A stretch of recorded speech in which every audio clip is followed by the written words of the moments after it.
Hello, everybody, and welcome to the news section of Charged Up for the week of December 20th. That's the date we're recording. I don't know if it'll go up that day, but just so we're clear. I am Justin, co-host Ben. Try to keep this part quicker for the news part. All right, so our first news story this week is Disney, which a lot of them probably will be from here into the end of time. We've got Kenneth Branagh finds the star of Artemis Fowl movie. So Kenneth Branagh is directing, I believe, and also producing an adaptation of Artemis Fowl for Disney. And for those that don't know what this property is, it's a series of books, and Ben will take it further because I've never read them. It's a series of books starring this, I believe he's a 12-year-old kid. Forgive me, it's been quite a while since I've actually read them. But it's about a 12-year-old kid who's a super genius, who's a thief. And during, at least in the first book, his thievery comes up across the magical realm of creatures, and shenanigans ensue. And I think there's like 8 books of that, of the Artemis Fowl series, and I've pretty much read all of them, except I think the last couple of them. But yeah, that's what it is. Cool. So you said it's like what you read instead of Harry Potter. Are they kind of similar in that way? No, I mean, like, it's pretty much like, I mean, if you want to talk about like young adult, probably yeah, but in terms of like structure, they're not. Like, it's very much because like there's no school thing, I guess. But it's like, still like fantasy world. Like, is there a real world aspect to it, or is it just fantasy? It's fantasy real world, and like the fantasy world, the fantasy world's hidden away. Like where like humans can't get to it, but like it's intertwined with humanity, but it's also compiled with like real world threats, and stuff like that. I enjoy those stories, like when they kind of combine the real world and fantasy world. And it's like, you know, pulling some kid out of the real world and putting him into the fantasy world. Like, I love those stories, so I'm probably all in for this, but I've just never heard of it before. Yeah. But yeah, they have picked newcomer Ferdia Shaw. For the title role. I don't know who that is, obviously, since they're new. Is the main character a guy or a girl? Guy. Artemis is a guy. Okay, because that's a very gender neutral name, so I wasn't sure. Yeah, so that's cool. We got some newcomers coming in. That's always nice to see. Of course, if you're casting a 12-year-old, they're probably going to be new, but who knows these days with all the Stranger Things kids and stuff like that, like taking over Hollywood.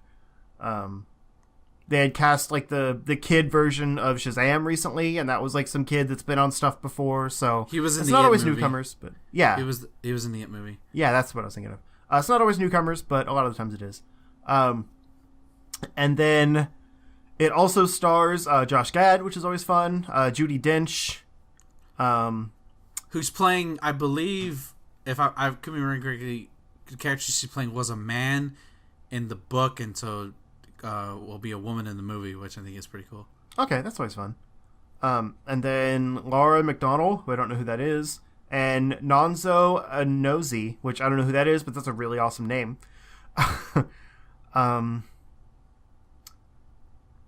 would assume Josh Gad's the villain character. It's been so long since I've read. Do you know any more books. about that? It's been so long since I've read the first book. Like, I used to remember them. Like, there are parts I remember the first book. I remember the second and beyond more so, because the first one's kind of your basic cookie cutter, story. The second one is when it gets really interesting, because it involves like his parents and stuff like that. Because spoilers, his parents are missing. Like when you first meet him. It says who they're. I thought it said who they're playing. One big. Not on here. No, I might have been reading on Twitter, but the one criticism I have with this, this movie's been in development for fucking years. So it's like Artemis Fowl has been around for quite a while, and like I've always heard rumors of a film happening, but I'm surprised it's taking this long. Only criticism I have of the casting is not of the kid, but of the person Lauren. I think because she's a young actress as well, so I think she's probably the same age as the boy. She's playing Commander Holly Root, who is a grown-ass woman in the books. She just happens to be very small, like Tinkerbell. They're like fairy police. And so I show the picture of like, why would you? That's so they're weird. casting like a little girl as her. Yeah, when she's like a grown-ass woman. They're probably having her play older. Like, basically Probably. say, like, you know, she's forever a kid type thing. I would have preferred, like, an older woman just shrunk down. Like, they think it would have been better. Yeah, but a kid is cheaper. Probably. Although not really, because there's a lot of, like, difficult stuff as far as filming kids, like the laws around them and stuff like that. So It actually can be really expensive to have a mostly kid cast. But, yeah, anyway. What I actually find interesting about this is it says, like, the Artemis Fowl was, like, an anti-hero. He becomes one because he's a straight-up thief. Like, he straight up, like, steals for himself at the beginning. And over the course of the novels... Are you gonna read the books? No, well, I didn't necessarily... I don't want you to spoil it still, but okay. I didn't necessarily mean, like, that he's, you know, an anti-hero. I meant, like, he's not a good guy. Yeah, he's not a good guy. And I find it really interesting that the main character of this isn't a good guy. I like that a lot, actually. He's kind of an asshole. He's a rich asshole, too. Like, that's the thing. I guess all 12-year-olds are. Yeah. But this is an asshole with money, and who's very, very smart. The worst kind. Yeah, so... yeah. But he progresses over the course of the books. Gotcha. Yeah, that's cool. The movie's coming out August 9th, 2019 right now. Should be pretty interesting. I know that, you know, everyone's trying to find their next, like, young adult series now that Harry Potter and Hunger Games and the Maze Runner, that's about to end too. Like, all of these big series are ending. Granted, they've got Fantastic Beasts now, but who knows how well that second one's going to do since they refused to get rid of Johnny Depp. A lot of people aren't happy about that, so I could see it bombing. But, yeah, so we'll see how the series goes. Moving on. We'll get back to the other Disney news. I want to get out of the Disney realm for a little while. Paramount, they're still around, has set some release dates for some of its biggest movies, including a quote-unquote reboot of G.I. Joe. It's actually a third one, but the second one was also kind of a reboot, so who knows how they'll handle that. Yeah, the third G.I. Joe movie will be out March 27th, 2020. All of these are really far out. I think they're trying to, like, get some of these dates while no one else has picked them yet. And then there's also a Micronauts movie, which I don't know what that is. But It's like I'm gonna piss some people off. It's like worse versions of Transformers, if you can think about it. Well, yeah, it's just a microscopic alien warriors. So I feel like it's going to be like an Ant-Man version of Transformers. It's not great. It's not great. There's a reason why it's not it's not as remembered. Gotcha. Well, because Paramount has their deal with Hasbro, and so they're, like, really pushing that stuff. Like, supposedly they're going to be making a Mask movie, which is kind of like in the same universe as G.I. Joe, I believe. But yeah, they're going full into these Hasbro movies for some reason. And then last but definitely not least, a movie based on Dungeons and Dragons. The Micronauts movie is October 16th, 2020 for the two people that care. Yeah, Dungeons and Dragons movie in July 23rd, 2021, which is way too far away. And supposedly, this is the same one that had been in the works for a long time with Joe Manganiello developing it. So I would actually really enjoy seeing a movie like that he started, because he's like a mega nerd and loves Dungeons and Dragons. He did the Geek and Sundry series for a while, like their Dungeons and Dragons real play video series. So he knows the source material and could probably write a really good story. But you might not have ever watched it because you're not a big Dungeons and Dragons fan. But nope. Do you remember that there was a 2000 Dungeons and Dragons movie? No. No? Okay. Well, there was, and it was not good, but it was a lot of fun. It was... Oh, crap, I can't even remember the cast right now.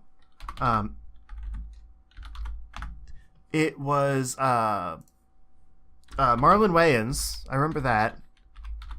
Dungeons and Dragons. Nope, that's not it. It moved on me. Sorry, I'm trying to look it up real quick. Dungeons and Dragons. There we go. Yeah, Jeremy Irons Justin Whalen, who was like a big guy in like their like late 90s, early 2000s, and then disappeared. Marlon Wayans, Thora Birch, who also kind of disappeared. Let's see. Anyone else of note in here? Not really. But yeah, it was not a good movie, but it was literally just called Dungeons and Dragons. And it was like basically about these guys in the real world who are like pulled into the fantasy world, and have to like figure out how to like use their abilities and stuff. Like they get like these, different weapons and stuff, kind of like an actual Dungeons and Dragons thing. It just wasn't a good story. Like they got new equipment as they went, they got new powers, things like that. But yeah, it wasn't good at all. But it was like a Wizards of the Coast like sponsored movie put out by New Line. Let's see.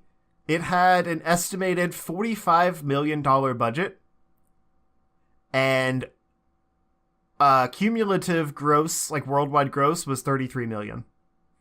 So it tanked. But yeah, just worth knowing that this exists. But I just think it's funny that they're trying again.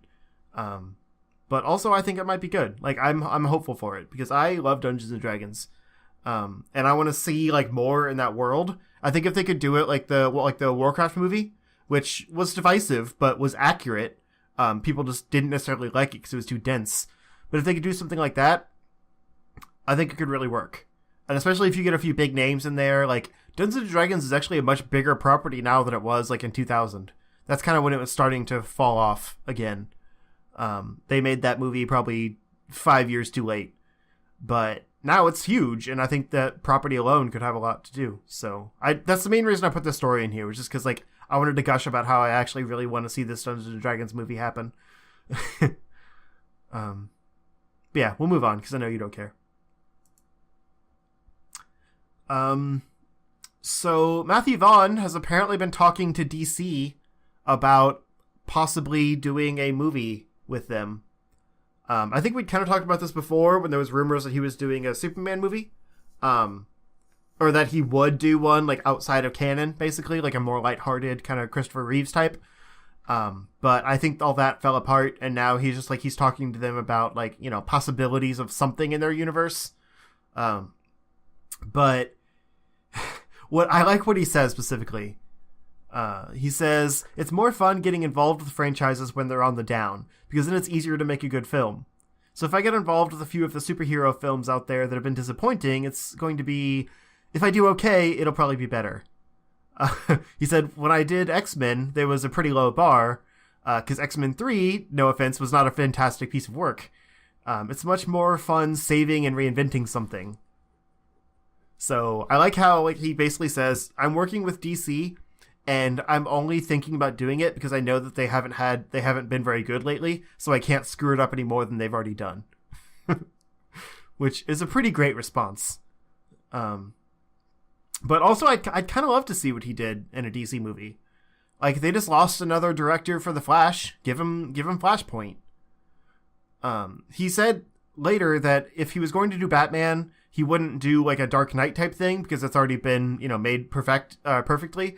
He would do something like, absurd, like an Adam West style.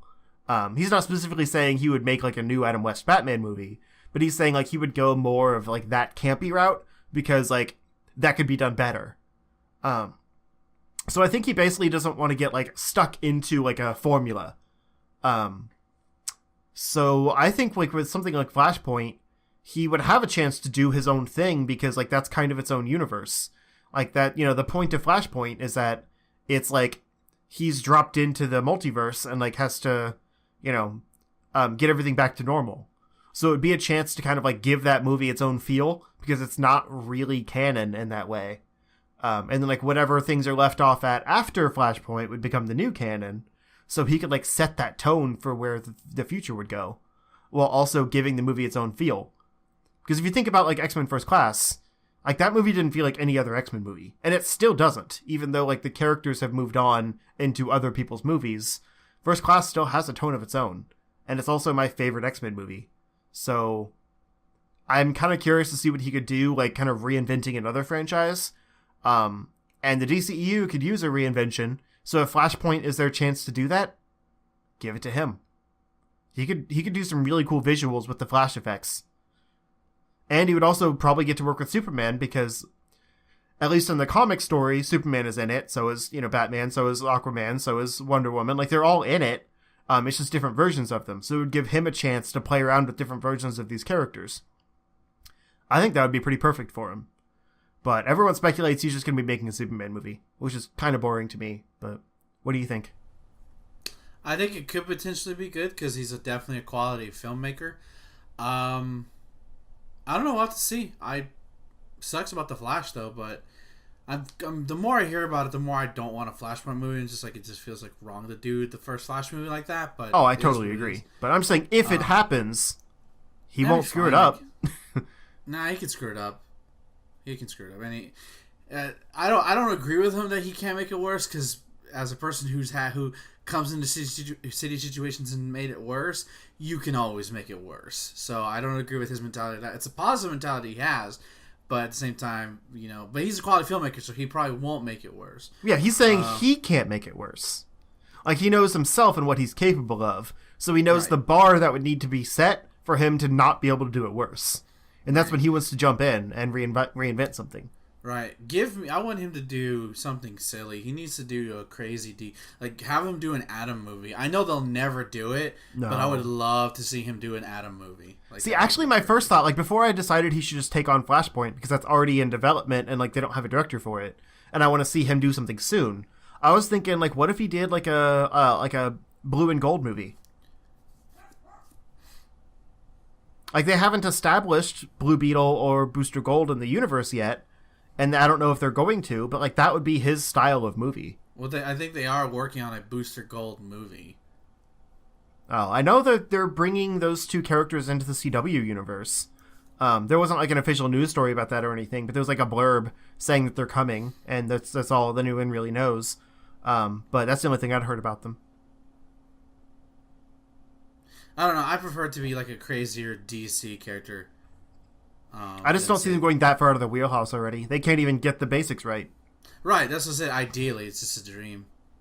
Yeah, but of the stuff that they've announced, or that we kind of know is on the docket for the near future, I just think Flash would be the best for him because it's got that humor he has. It's got that sense of action, the kind of over the top scenes.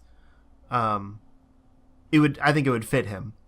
And it would give him a lot of characters to flex with, because he does well with ensembles. I'd rather see him on Superman. But I don't know if they're making a Superman movie in the near future. Alright, well then I guess then let's just forget what I said, everything. Just put it on the Flash, because there's nothing else. Because, I guarantee, if he wanted to do a Superman movie, and, they could work out the details and stuff, they would add it to the slate, immediately. But currently, they've got, 2 years of movies planned, and there's no Superman on it anywhere. Maybe he could pop up in some of the others. Like I said, maybe Flashpoint, which is why I think that would be a chance for him to work with Superman, just in a different way. A different version of Superman. Or, maybe Justice League Dark. I don't know. But, yeah, there wasn't even Justice League 2 on their slate right now, so who knows what they're doing with Superman right now. For all we know, Henry Cavill could be mad at them, and they're just he's not wanting to be Superman anymore. Because he probably wasn't super pleased with how they dealt with the reshoots. So he should just direct The Flash, because there's nothing else. Because everybody else has a director. Well, not really. It's just a lot of, I don't want to say crappy stuff, but a lot of, darker stuff. Nightwing has a director. So that wouldn't work. Batgirl has a director, so that wouldn't work. But then there's Justice League Dark, which we don't know anything about, but is apparently coming. I don't think that has a director. But that's not really his thing. Right, so let's just call it a spade, and he'll just direct The Flash. Yeah, I can't even remember. We talked about the slate last week, and I already forgot it because it's going to change soon anyway. Most of them have directors signed or their movies are done. Yeah. I don't know. We'll see how it works, but it's a little weird. I just want to see him do more stuff, and I don't think he's going to jump right into a Kingsman 3, so might as well keep him in a property I actually care about, like The Flash. So staying in the DC realm, we got following up the Robin look for the Titans show. We got our first look at Hawk and Dove, played by Alan Ritchson and Minka Kelly. I'm gonna let you talk about these again because I didn't really care for them. I thought they looked great. I thought they have enough sort of that realism where like it's obviously like it looks practical enough, but it still retains a lot of the silliness that a comic book character should have, because at the end of the day these are comic book characters and they should retain some kind of silliness look to them. So I think they look, I mean, it's just headshots, so I'm more curious to see how they look in motion, but I was fully expecting a smaller mask for Dove, and more than anything else like that. I didn't expect the wings to be part of them at all. So, yeah, I'm happy with them from the face, but now just show me how they actually are in the roles and how they move in motion. That's what I'm curious about. Yeah, that's my fear. That's why I don't like them, is because that's my fear with these, like, very, accurate-looking costumes, is, like, they look cool when you see them, because it's like, oh, man, that's the costume. Like, that's what I want. And then, like, they actually are moving around, and it's like, that looks clunky. Like, they can't possibly do, like, the full range of motion. Like, they, like, that's not a practical costume, basically. It just looks cool. And I feel like it's going to be like that. Because especially, like, his helmet looks really bulky. And, like, the eye holes don't look like they're in the right places. Like, they're kind of small, and it's just, I don't know, it looks strange. Hers looks better, I think. It's mostly his helmet that bothers me. But, yeah, I feel like they're not going to look right in motion. But they do look cool in this shot. I'm not denying that. It's just, it takes me back to, like, Smallville, when they started doing, like, actual costumes and stuff, like when the Justice League came in and things like that. None of those costumes look good. Once they moved. Some of them didn't look good at all, but that's because I don't think they had a very good costume designer. But even, like, the season 1 Flash costume, like, that had a really bulky helmet, and, like, it didn't look comfortable, and yeah, they changed that thing real quick, and it's gotten better since then. But a lot of these, like, concept tier costumes, like, before shows and production, don't always look the best. Like, they have to get some feedback from viewers after the first season and then figure out how to change them. I'm always reminded of the first season of Daredevil, when he had that really bulky thing, and then, like, episode 1 of season 2 or something, like, he got shot, and it, like, broke the helmet, and so he got a new one that was, like, way sleeker and nicer. But, like, the rest of the costume was the same, and, like, the only criticism that they had gotten from viewers and stuff was, like, that helmet looks really bulky and awkward, so they just broke it and gave him a new one. Like, I really enjoyed that. I don't know. I'm still holding out hope that the show will be good. And the fact that they're actually putting so much work into these costumes, like, you can tell they've got a budget for these things. Gives me hope that it'll actually be good. Just take that pole stick away from Dick Grayson, or name him Tim Drake. Yeah. Maybe that'll be a plot point. Like, he's masquerading as Dick Grayson, but he's not actually him. That would be dumb, and I would not watch the show if that was the case. So you're just never happy then? Well, I'm just saying, I would call that really lazy. You should just either pick a character and not pick and choose.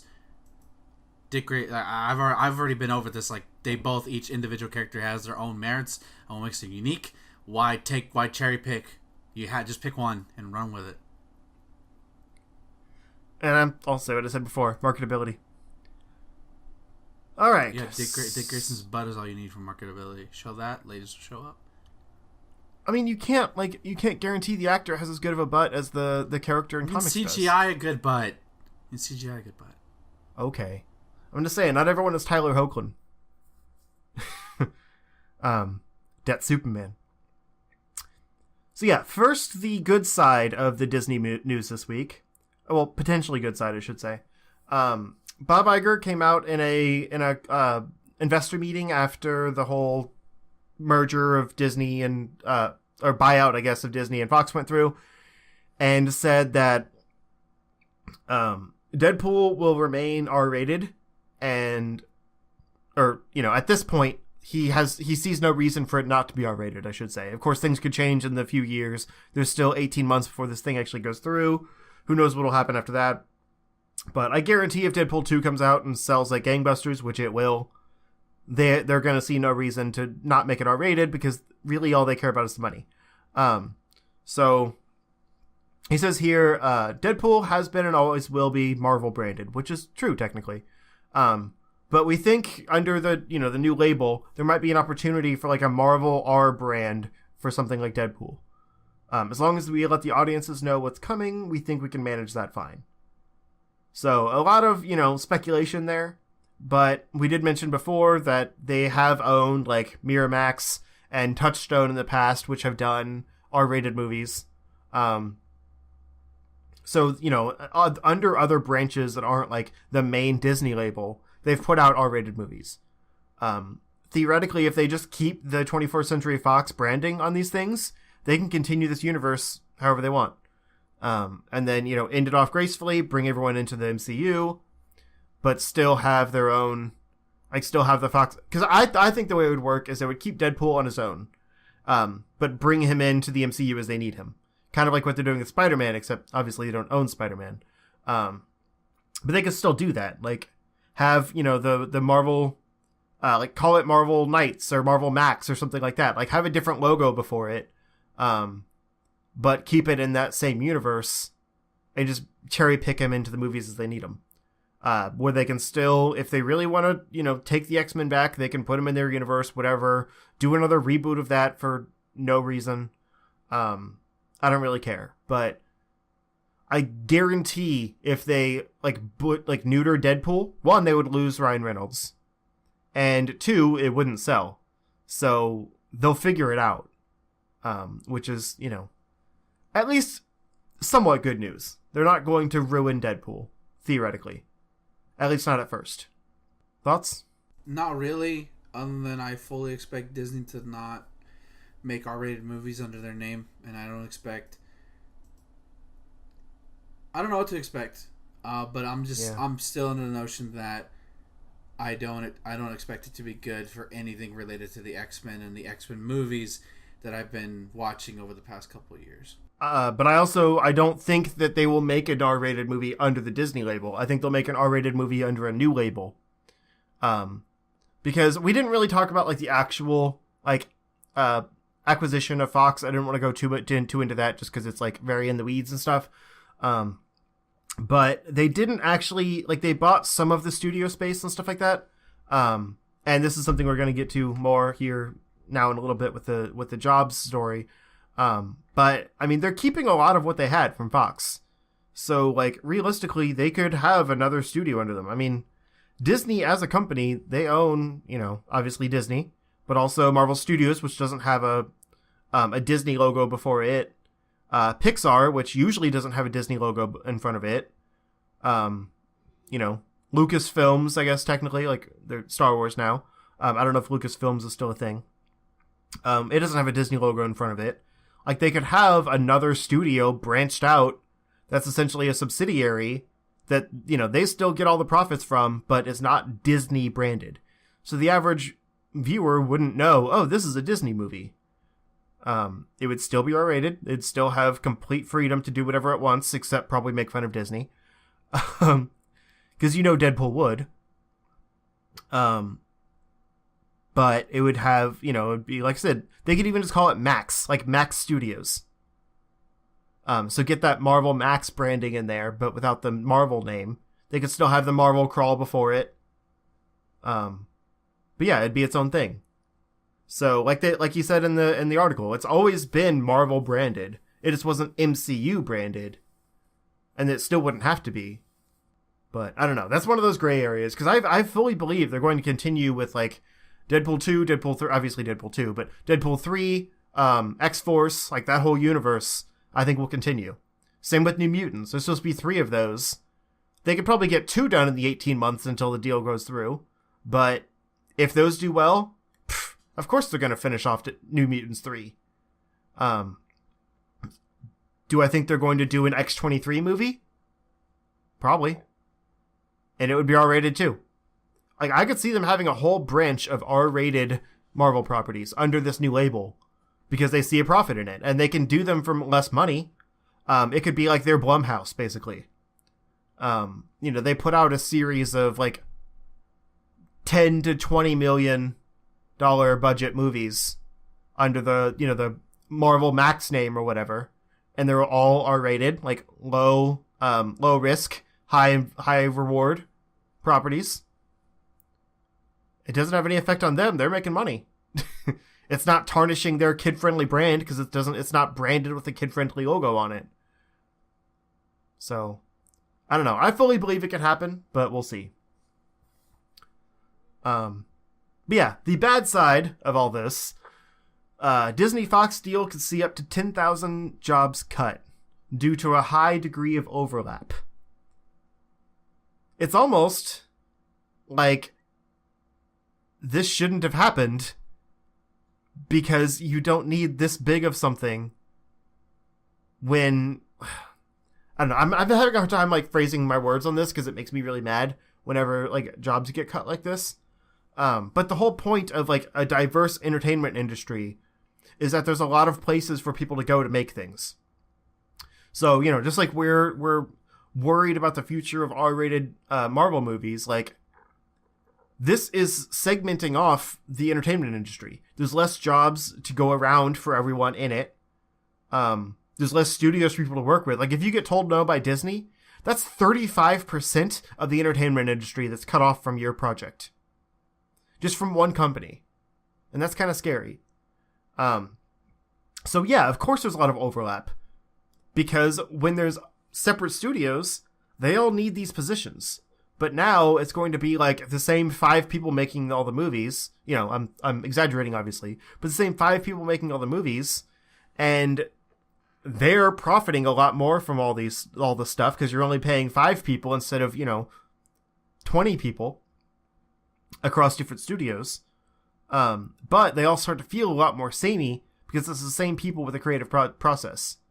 So this overlap, quote unquote, comes from a bunch of different creative minds getting cut off from the source.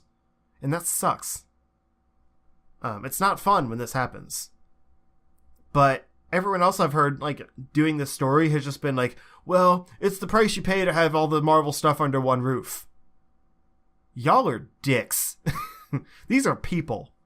Like, it's a problem when you cut this many jobs just to save money, on a deal that is worth so much money and will make them so much money. Like they could afford these people and have more creative voices on these projects. But no, it's a cost-saving measure because they just spent, $52 billion buying up this stuff that they're just going to sell off to the highest bidder. I mean, as far as like, getting rid of the people, it's a metaphor. But yeah, this story made me mad when it came out. What do you think? It's upsetting. It's always upsetting. And I think the people who say comments like that where like, well, it's the price you pay. I'm like, your sentiments, you're an asshole. Yeah. It's never a good thing.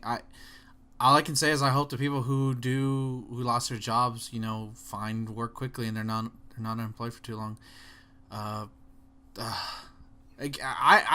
seeing shit like this makes me not even more right that I'm okay with hating this whole merger thing or hating this acquisition. Like, it's just like, I'm sorry, like I'm not gonna be okay with it. And I still hate it too. I'm just trying to see the positives in it whenever I can. Yeah, I'm refusing. But that's the difference. I'm refusing to even see positives because I can't see any positives because it's just gonna lead to a whole bunch of things. And this is one thing. Losing all these jobs.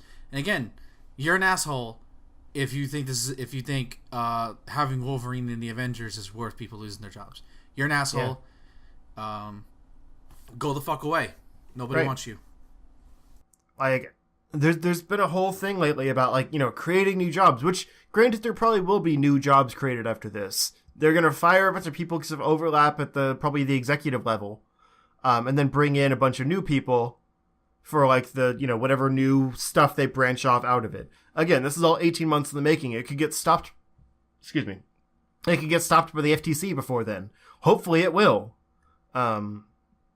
But the new jobs that get created won't offset the amount that were lost. And we need to think about these people as people. This isn't just, oh, great, all of our favorite characters are under one roof, which I'm not a big fan of in the first place. I know you're not either. But also, like, this is entertainment. It's just, like, stupid stuff made at studios that we all ingest. Like, sure, you know, we talk about that stuff as much as anyone else. Like, we love this stuff. But when it comes down to, like, should we have, you know, more studios and, like, more segmentation of our characters? Or should we have thousands of jobs lost? Like, it's a pretty easy decision to make. And sure, you could argue that, you know, if Disney hadn't bought Fox, that they would have just gone under and a lot more people would have lost their jobs. That's very possible. But we don't know what would have happened. I mean, Fox had years worth of plans. They were struggling, but they clearly weren't going anywhere. So it's upsetting. I don't know. I don't want to end on a upsetting story though. So we have one more thing here. It's the trailer for Ocean's 8, which is the Ocean's 11 spinoff, with an all-female cast led by Sandra Bullock and Cate Blanchett, which is a pretty solid cast to lead with. It also stars Sarah Paulson, Mindy Kaling, Anne Hathaway, a few others. I can't remember all of them, but Helena Bonham Carter, that was and Rihanna. Those are two of the others. I'm just like seeing the trailer and being reminded of people. But yeah, did you watch it? Yeah, I watched it. That was all right. I wasn't the biggest I've never seen the Ocean's movies before. Oh, really? I know they always had like a star-studded cast, and I was always like, at the time, you know, before superhero movies, I was like, wow, that's a lot of stars. Never watched it. I think this one's cool. I love Sandra Bullock. Like, that's already I'll probably go see this movie just because of Sandra Bullock in it, and I love Sandra Bullock. But I thought it was all right. I love Cate Blanchett in this. Like, she's having a resurgence lately. Like, she's killing it everywhere. But I love her style. Like, she's like playing the cool, like, I don't even know how to explain her. She just has a style that I've never seen her have before, and it really works for me. Like the really like kind of cool pantsuits and like the hair, and I don't know. She's really cool. And I like that they're kind of playing her up as like the sex symbol of the movie when she's like in her 50s. That's pretty awesome. But yeah, I think in general it looks good. James Corden randomly pops up in this trailer. I'm not sure how important he is, but that's kind of weird. But like for the most part, it's all females. Like all the faces you recognize are females, and that's pretty cool. But it's the sister of Danny Ocean. And there's a joke in there like, is your whole family like made of crooks? And she's like, yeah, pretty much. So that's kind of how they explain that away. I don't know if he'll, you know, that's George Clooney's character. I don't know if he'll show up in the movie or not, but I hope not. I kind of hope not also. This needs to be its own thing. But yeah, I think it looks good. It's being directed by Gary Ross, which is a good thing. And I really like the Ocean's movies. Mostly I liked 11 and 13. 12 was kind of a weird misstep in the middle there. I'm not sure they knew what they wanted to do with that movie, but yeah, 11 and 13 are really good. And I really like this kind of movie in general. Steven Soderbergh did the original Ocean's movies, or I guess I should say the reboot movies, because, you know, it was originally like was it Frank Sinatra back in like the 60s or something like that. And it was still an all-star cast. It was like a Rat Pack movie or whatever. But I'm probably got my dates wrong. But I like the new ones, and they were Steven Soderbergh movies. And he also did like Logan Lucky this past year, which I really enjoyed. And it had kind of a similar, like, it was a more kind of, you know, white collar version, but it was a similar, like, we're going to do a heist plot. And he's always really good at like planning those out and like having twists and turns and like making it really creative. And I don't know, I enjoy those a lot. So I'm kind of curious to see what they do with this, because it looks like she's putting together a really good team. like a good variety of people that are all kind of down on their luck. Whereas like Ocean's 11 was very much like, these are all, you know, rich, well-off people that don't really need to do this, but they still are.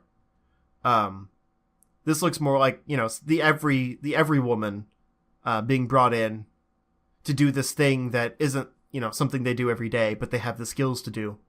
So I think the characters will be more interesting than kind of the one note, like, leading man types that dominated the screen in Ocean's 11. But yeah, that's pretty much it this time. I think I got everything. Any little like last tidbits that you can think of that we didn't have articles for? Not really. Nothing important. Okay. Then yeah, I think that's it for the news this week. Wanna plug yourself real quick, I guess? Twitter.com/Marvelous concerning for all things concerning the self-proclaimed Marvelous One. Cool. And I am at Zero Score on all the places. As I mentioned before, the news show is now separate from the main show. So tune in later. If you're a Patreon person, tune in tomorrow on Friday for the main show. If you're a public person, it'll be out the following Wednesday. So, you know, if you want to support our Patreon, you can get our Star Wars The Last Jedi review 5 days early. Pretty much immediately after this news show. We go into our full spoiler-free and spoiler-filled thoughts on that movie and where we think the franchise should go next. Although, spoilers, it's a little hard to figure out where it's going to go next, so we have a hard time with that part. But yeah, it's a fun discussion, I think. We have very differing opinions on it, so that's always good. It sucks like when, you know, two people love something or hate it, like you can't really have a discussion that way. But yeah, that's all we got for the news. So I hope you like this new format still. We're still kind of, you know, working out the details on it and stuff. But check out the Star Wars review, and until next time, stay charged.